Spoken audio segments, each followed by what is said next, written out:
The morning sun barely touched the red rooftops of Uruguay College before the shrill bell rang. Across the compound, boys in worn-out uniforms rushed from their dormitories like frightened chickens, afraid of being late. Among them was Obi, a small boy from a quiet village called Amuocha. It was his first term in the senior school, and already he missed home more than anything. Obi's mother had warned him, "Be careful in that place. Respect everybody, but don't let anyone break your spirit." But nothing could prepare him for what awaited inside room 7. The room ruled by the senior prefect, Tunda. Tunda was tall, muscular, and feared by almost everyone. They said he once beat a boy so hard the boy pretended to faint just to escape.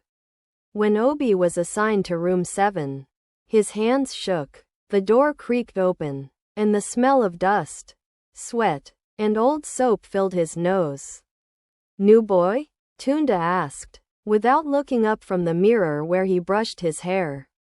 "Yes, sir," Obi replied, barely audible. "You'll be my water boy," Tunda said, throwing him a rusty bucket. "Every morning before the bell. Your job is to fill it. If it's not full, no breakfast for you, and no sleep for you either." That was only the beginning. By the third day, Obi had already learned the secret rules of survival. Never complain, never answer back, and never look a senior in the eye unless they tell you to. His bunk was the top of a rusty metal frame with no mattress. Only a mat. At night, when the lights went off, the real torment began. Seniors would move silently like hunters, waking juniors with hard slaps, commanding them to do push-ups or sing foolish songs. Obi had seen one boy cry while scrubbing a toilet with his shirt. But there was something different about Obi. He watched, listened, and remembered. He made friends with Jide, a chubby boy from Ogiri town, who hated the school but had nowhere else to go. Jide had once been made to sleep outside the dorm because he forgot to iron a senior's shirt. "Why do they hate us so much?" Obi asked one night, as they whispered under their blanket. "They don't hate us," Jide said. "They just think it's normal. They went through it too." Obi clenched his fists. "Then I'll break the circle." From that night, he began writing everything that happened. Names, punishments, threats, in a small notebook he hid under his locker. But someone was watching him. Obi felt a chill on his neck as he closed the locker. The feeling of being watched lingered. He turned quickly but saw no one. The hallway outside room 7 was empty, except for the flickering light bulb that never stopped buzzing. He rubbed his arms and hurried back to bed. That night, he couldn't sleep. Jide snored softly below him, but Obi's eyes stayed open, staring at the dark ceiling. He clutched the small notebook under his pillow. If they found it, he would be finished. At breakfast, Tunda slapped his back hard. "You think you're smart, small boy," he said with a crooked smile. "I'm watching you." Obi blinked fast but said nothing. He could feel Tunda's stare drilling into the back of his head as he sat with his plate of beans. Later that day, during prep time, a senior named Musa called him aside. "Follow me." Obi's heart pounded as he followed Musa behind the dining hall. It was a blind spot. No windows, no cameras. Musa turned. He wasn't smiling. "You're writing something down. Don't lie." Obi froze. "Who told you?" he whispered. "I saw you. Others saw too. You think you can come here and play journalist? Do you want to die here?" Quote. Obi didn't speak. Musa took a deep breath and stepped closer. "I hate them too," he said in a low voice. "But this place doesn't change. Nobody will believe you. They'll beat you till your bones snap." "I don't care," Obi said, trembling. "Someone has to do something." Musa looked at him for a moment, then laughed bitterly. "You've got fire. Maybe too much." He walked away without saying another word. Obi stood there, shaking. That night, he didn't write. He only stared at the locker. The fear had crept in. But Jide noticed. "You're not writing?" he asked. Obi shook his head. "Good," Jide whispered. "We need another way. That book will only bring pain." Obi was silent. The next week, a junior named Ebuka was caught crying in the toilet. When the matron asked him why, he lied and said it was stomach pain. But Obi knew. Everyone in room 8 knew that Ebuka had been forced to lick the floor the night before after a senior stepped in muddy water. That night, Obi couldn't sleep. The next morning, he stood up during assembly. "Excuse me, sir," he said to the principal. The entire school turned. "My name is Obi. I want to say something." Gasps. Tunda's eyes went wide. Musa looked down. Jide covered his mouth. Obi took a deep breath. "I want to report something." Quote. A deadly silence fell over the assembly ground. Even the birds that always chirped on the mango tree near the fence seemed to stop.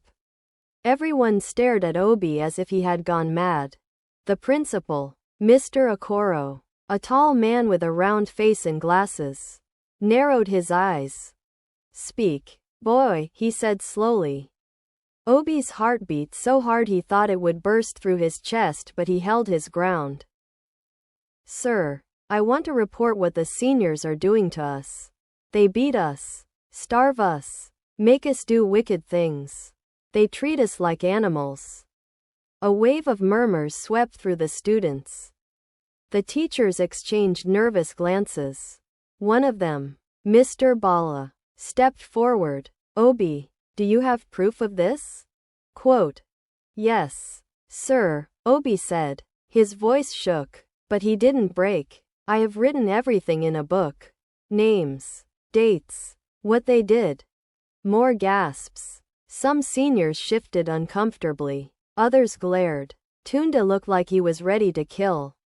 The principal raised his hand. "Bring the book." Obi turned and ran. He dashed through the school corridors, past the staff room, past the kitchens, until he reached room 7. He opened the locker. The notebook was gone. His heart sank. No, no. Quote. He searched frantically. Under the bed, inside his box, even in his pillow. Gone. He stood there, frozen. Then he heard footsteps. Jide appeared at the door, breathing fast. "You've started a war," Jide said. "Tunda is looking for you." "Everyone is." Obi's hands dropped to his sides. "I can't stop now." They ran back to the assembly ground. By then, students were whispering, and the teachers were waiting. "Well?" the principal asked. Obi looked around. "Someone has stolen the notebook." Tunda laughed loudly. "See this liar? You want attention? Now you'll get it." Quote. Suddenly, Musa stepped out of the line. "I took the book," he said. Everyone turned. "I have it. I wanted to keep it safe because I knew what would happen." He held up the notebook. Obi's knees almost gave out. He nodded at Musa in thanks. The principal called for the notebook. Musa handed it over. As Mr. Okoro flipped through the pages, his eyes widened, his jaw tightened. "Mr. Bala," he said, "call the school board. This is serious." Tunda's face darkened. He took a step forward, but another teacher grabbed his arm. That night, Obi didn't sleep, but not because of fear, because of hope. In the shadows of the dormitory, Tunda whispered, "You've made enemies. Obi, watch your back." Obi whispered back, "I'm not alone anymore." The next few days at Udugwe College were like a dry season storm. Slow to start, but once it came, nothing was the same. The school board arrived, men in coats and stern faces. They carried files, notebooks, and voice recorders. They called boys one by one. asked questions, listened quietly, and took notes. Obi sat on a plastic chair in the staff room, waiting for his turn. He looked at the peeling paint on the walls and thought of his mother's face. What would she think if she knew he stood up against Tunda? When it was his turn, he walked in with steady legs. His voice didn't shake as he told them everything. The punishments, the night beatings, the shame, the fear. He left nothing out. Why did you do it? One board member asked. Because silence is what made the pain grow, Obi replied. When the investigations ended, consequences followed. 6 seniors, including Tunda, were suspended immediately. Some were expelled, others were placed on probation. There was an uproar. Parents protested, seniors cried, but the board did not change their minds. The matron was replaced. New rules were written on the hostel wall in big red paint. No student shall be abused. Teachers were now required to take nightly hostel rounds.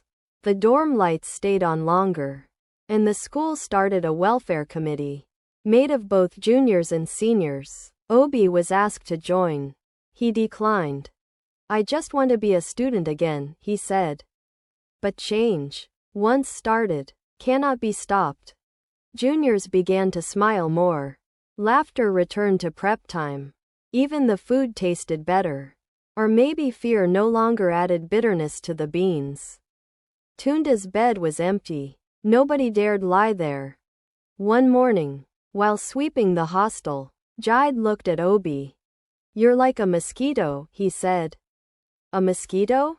Obi asked. Yes, small, but when you bite, nobody sleeps. They both laughed. At the end of the term, Mr. Okoro called Obi to his office. You did something brave, he said. Most people would stay quiet, but you chose to speak. Obi nodded. I want to go home now. Sir. Go home, Mr. Okoro said with a smile. And rest, you've earned it. On the last day, as the school bus rolled out of the compound, Obi looked back. The walls of Udugwe College stood firm. But now, they had cracks. Cracks that let in light. As the trees flew past the window, Obi took out his pen and opened a fresh notebook. This time, he wasn't writing about pain. He was writing about hope. And change.